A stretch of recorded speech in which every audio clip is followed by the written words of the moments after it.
What's going on? It's your boy Sermon, the sermonsdomain.com, and we're here today to talk about 2 Chainz' Trapavelli 3 mixtape. Um, First off, it's interesting that 2 Chainz is kind of prolonging his third album. I think there's a lot of pressure.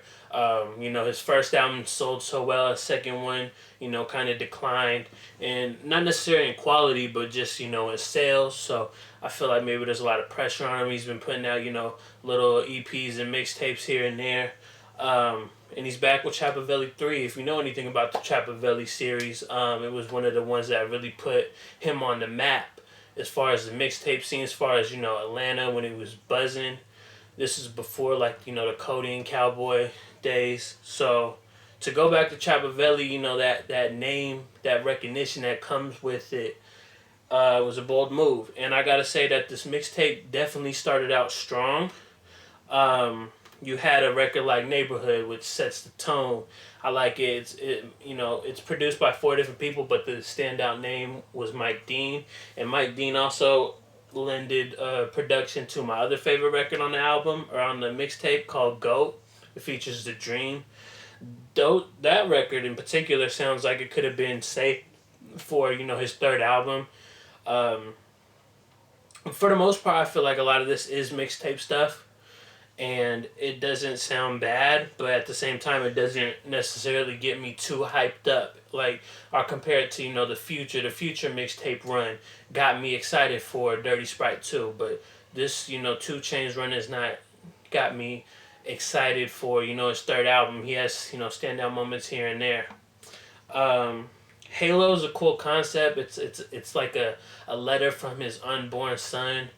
And most artists write letters to their son. This one is like a reverse. It's actually like the son is rapping to 2 Chainz, and it's a cool concept, but it just feels weird. It didn't seem like it fit. I just wasn't feeling it. Another thing I was disappointed with was Young Dolph's verse on Starter Kit. Coming off a really good run with 16 Zips, I was hoping for more out of a Dolph record. There really wasn't any quotables. It was kind of like that same, style of which Dolph always comes off with, his money bragging, his women bragging. And he always comes up with good ways to be creative with it. But on this particular verse, he really didn't. I'm still disappointed that Neighborhood was only 2 minutes. That was probably one of my favorite records. I like the record with Kevin Gates, I feel like. I feel like there was some, like I said, it started off strong, but as the tape went on, it just kind of declined. I was expecting more out of like a record called El Chapo Jr. or Lap Dance in the Trap House. Like when I seen the track list, and I'm like, that might be a standout. I like that record title. But it really was. I mean, things pick up when you get to Blue Dolphin, which is the last song on the mixtape. It's not a bad record.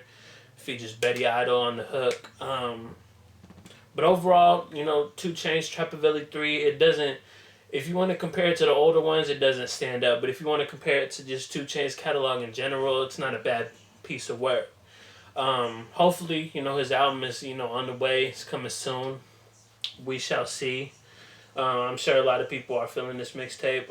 And I want to know your thoughts. Let me know in the comment section what you like, what you didn't like. Like the video, share the video, subscribe to the channel if you're not already. Follow me on Twitter at sermonsdomain.